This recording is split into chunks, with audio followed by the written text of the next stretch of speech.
Follow these quick tips and this will help you have a great installation and help your glass tile system last a lifetime. Whether you've got a larger format glass or a really small mosaic, your substrate needs to be flat. Number 2, you need to choose the right adhesive. Whether it's a mortar or a glue needs to be formulated for glass tile. Number 3, the most asked question I get is, how do I cut this tile? Well, as I said before, they're all a little bit different, and you may have to change out your blades and your tools depending on the glass that you purchased.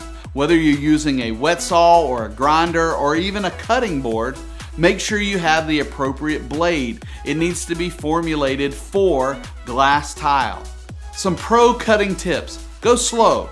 And also, if your tile tends to chip, cover your cut with tape first, then cut through the tape.